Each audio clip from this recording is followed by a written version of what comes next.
बाबासाहेब आंबेडकर ह्या भूमीसाठी ज्या लढवयांनी स्वतंत्र मिळवून देण्यासाठी आपल्या आयुष्य गहाण ठेवलं या देशासाठी, त्या सर्वांना नमन करतो।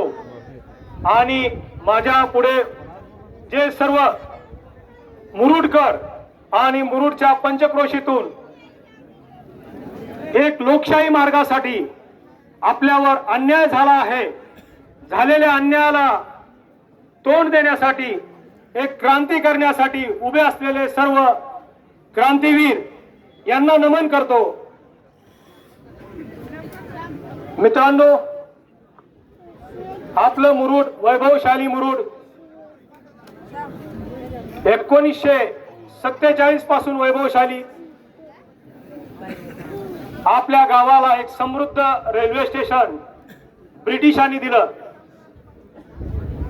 1897 ला ब्रिटिशांनी मिरज लातूर ह्या रेल्वेचं अनावरण केलं। ही लहान म्हणजे नॅरो गेज रेल्वे जी पूर्वी तडोळ्यापर्यंत होती आणि त्यानंतर 2005 मध्ये जी लातूर पर्यंत पोहोचली, 1905 मध्ये जी पोहोचली, अशी रेल्वे ज्या ठिकाणी आपल्या रेल्वे स्टेशनवर 50 चा स्टाफ, 25 गँगमॅन, 3 स्टेशन मास्टर, पॉइंट्समन 3 आणि सुसज्ज बंगलो, त्या काळातले ब्रिटिशाच्या काळातले बरेच घर आणि असा सगळा मोठा लवाजमा असलेलं आपलं समृद्ध रेल्वे स्टेशन, ज्या ठिकाणी त्या काळामध्ये रेल्वे धक्का होता। रेल्वे धक्का म्हणजे आजच्या काळामध्ये ज्याला आपण बी ग्रेड किंवा ए ग्रेड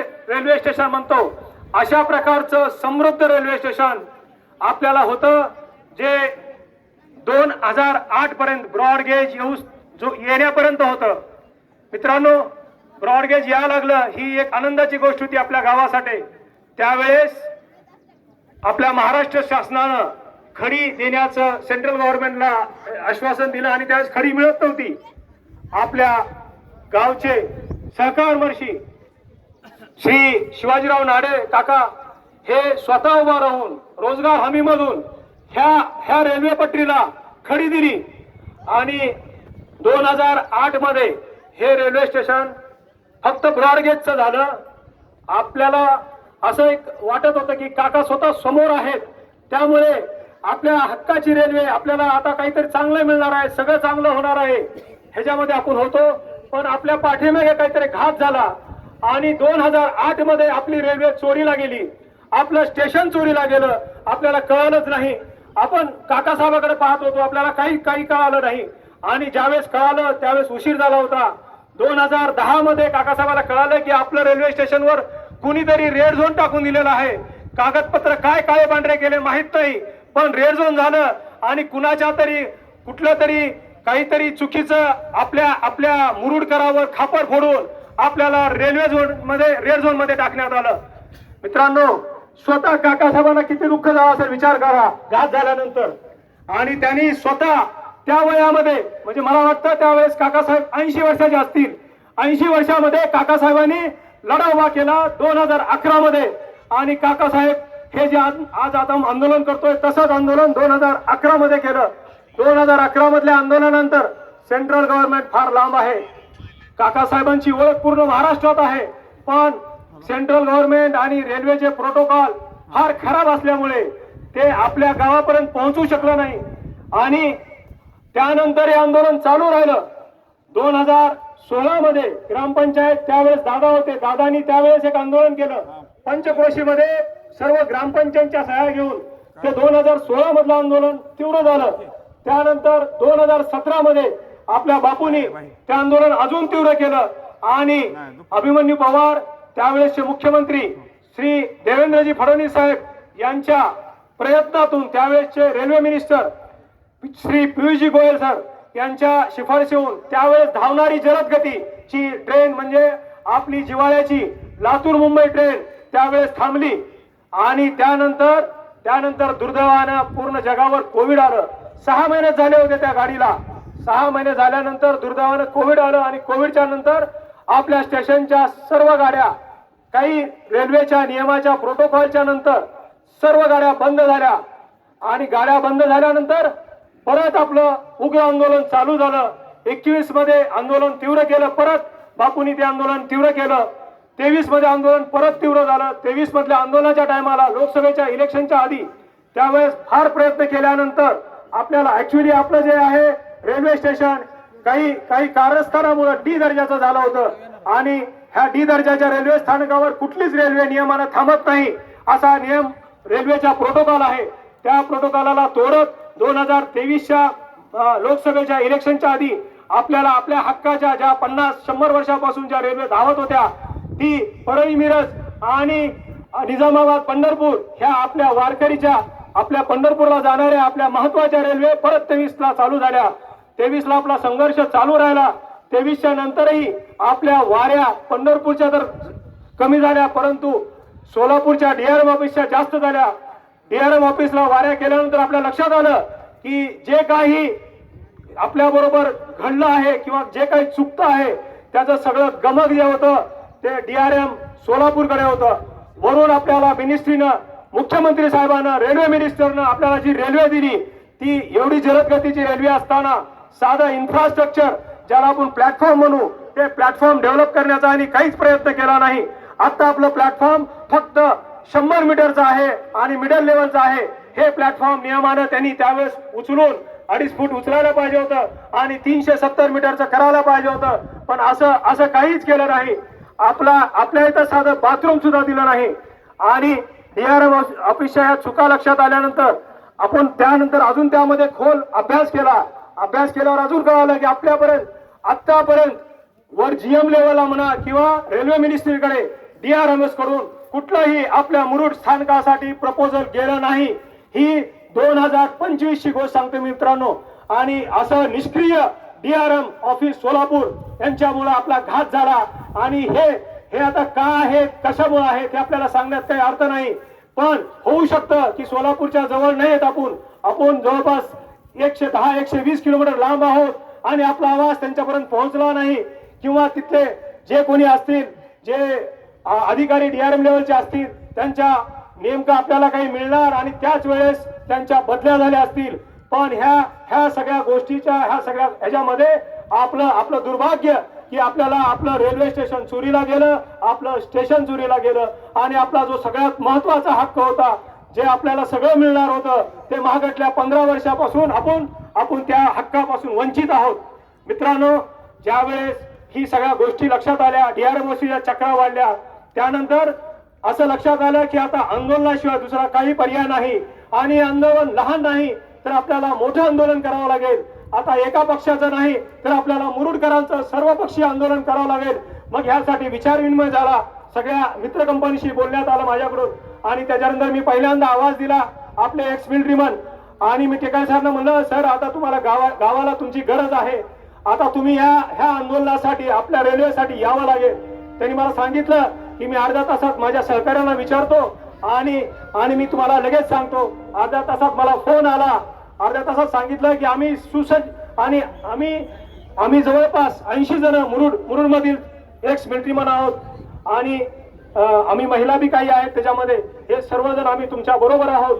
त्यानंतर मी माझे गुरुवर्य ज्यांनी माझ्या आयुष्याला गळण दिली असे माझे गुरुवर्य रोहिले सर, मुंबरे सर यांना मी फोन केला.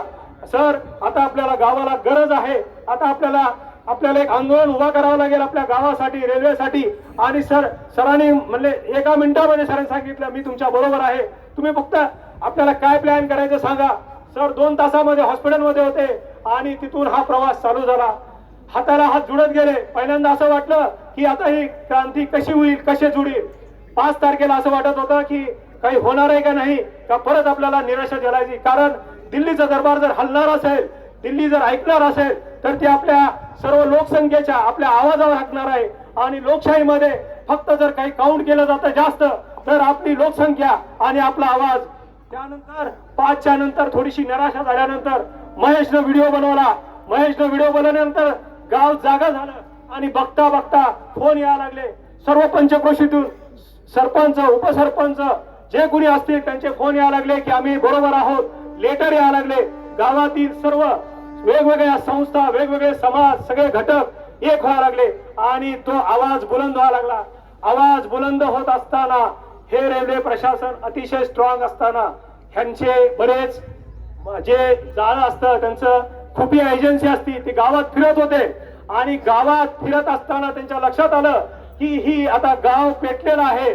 सर्व गावात एकच चर्चा आहे ती आपल्या रेल्वेची, आपल्या हक्काची, आपल्या हक्काचं स्टेशन, आपल्या हक्काची रेल्वे जी चोरीला गेलेली आहे ती आपल्याला मिळवायची आहे आणि 15 ऑगस्टला आपल्याला मिळवायची आहे.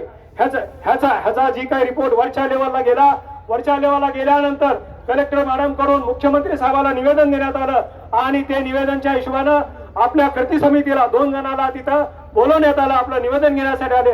मुख्यमंत्री साहेबांनी त्या ठिकाणी आश्वासन दिलं. कलेक्टर मॅडम, उप जिल्हा अधिकारी टकले मॅडम यांनी स्वतः त्या ठिकाणी ब्रीफ केलं आपल्या मुख्यमंत्री साहेबाला आणि मुख्यमंत्री साहेबांनी त्या ठिकाणी आश्वासन दिलं की मी ह्याच्यासाठी तुरंत मी प्रयत्न करेल, जे करता येईल ते करेल. जरी मी महाराष्ट्राचा मुख्यमंत्री असलो, माझ्या अधिकारात नसलं तरी हे रेल्वे मिनिस्टरला आपण आपला निरोप लवकरात लवकर पोहोचवण्यात येईल. वेळ फार कमी होता. आपल्या मागण्या होत्या फार आवाजावी मागण्या नव्हत्या. आपली पहिली मागणी होती की आपलं जे चोरीला गेलेलं रेल्वे स्टेशन आहे त्या रेल्वे स्टेशनची 10 दिवसामध्ये श्वेतपत्रिका निघावी. आपलं रेल्वे स्टेशन का चोरीला गेलं, कुठं गेलं ते आम्हाला लोकांना, जनतेला कळू द्यावं. पण तसा डीआरएम ऑफिस कडून 10 दिवसामध्ये काही निरोप आला नाही. पण तरी सुद्धा ही जी आपली जनभावना होती, ही जनभावना ची नोटीस झाल्यानंतर डीआरएम ऑफिस मधून स्वतः डीआरएम साहेब ह्या आपल्या रेल्वे स्टेशनला आले, भेट द्यायला आले आणि त्यांनी सांगितलं की आम्ही लवकरच 2 रेल्वे ज्या आपल्या सगळ्यांच्या महत्वाच्या आहेत, ज्याच्यामध्ये आपली मुंबई आणि आपली हरंगुळ, ज्या आपल्या विद्यार्थ्यांसाठी, आपले जे मोलमजूर विस्थापित होऊन आज पुण्यामध्ये काम करत आहेत त्यांच्यासाठी जे इकॉनॉमिकली फार महत्वाचं आहे, त्या रेल्वेगाड्या थांबण्याचं त्यांनी त्या दिवशी आश्वासन दिलं. परंतु मुरुड जे पेटलेलं होतं त्यावेळेस त्या दिवशी मला त्यांनी कागदी आपण त्यांना मागितलं की आम्हाला लेखी पाहिजे, लेखी असल्याशिवाय आता आंदोलन थांबणार नाही. तर त्या गोष्टीची दखल वर घेतली गेली. वर घेतल्यानंतर परत काल आपले डीसीएम साहेब जे योगेश पाटील सर आहेत, जे आपल्या महाराष्ट्रातून आहे, त्यांची स्तुती मी किती म्हणलं त्यांच्याबद्दल पॉझिटिव्ह तर ते कमी पडेल. मित्रांनो, त्यांनी आपल्याला मनातून साथ दिली. ते एक आपल्यासारख्याच एक लहान गावातून एक एवढ्या मोठ्या पदाला गेलेले आहेत. आज IPS लेवलचे माणसं. त्यांनी आपल्याला ज्यावेळेस आम्ही मिटिंगला गेलो होतो त्यावेळेस 1.5 तास आम्हाला सगळ्यांना बसून पूर्ण आपली माहिती दिली, आपण काय करू शकतो त्याच्याबद्दल मार्गदर्शन केलं. आणि त्यानंतर सुद्धा काल एवढ्या सगळा आक्रोश गावाचा असताना सुद्धा हिमतीने आपल्याकडे गावात आले, गावात भेट दिली. गावाला भेट दिल्यानंतर त्यांनी ते लेटर दिलं आपल्याला, ज्या लेटरमध्ये आपल्याला त्यांनी हे दाखवलं की आम्ही आमच्याकडून डीआरएम ऑफिस कडून जी पहिली पायरी असते आपल्या रेल्वेला थांबवण्यासाठी, ज्याला आपण ऑपरेशनल ज्याच्या पॉसिबिलिटी असते ऑपरेशन म्हणजे गाडी इथं थांबू शकते, असं लेटर त्यांनी आपल्याला दाखवलं. नियमानं ते लेटर दाखवता सुद्धा येत नसतं. अशा आपल्या 2 गाड्या हरंगुळ आणि मुंबई आपल्याला मिळाल्या आहेत. डीआरएम ऑफिस कडून ते प्रपोजल वर GM साहेबांकडे गेलेलं आहे. आता आपली ताकद, आता आपल्याला इथंच थांबायचं नाहीये. आपल्यासाठी आता जी आपल्यासाठी सगळ्यात मोठी अडचण होती, जी सोलापूरचं डीआरएम ऑफिस, झोपलेलं डीआरएम ऑफिस, पण काही कर्तव्यदक्ष तिथं अधिकारी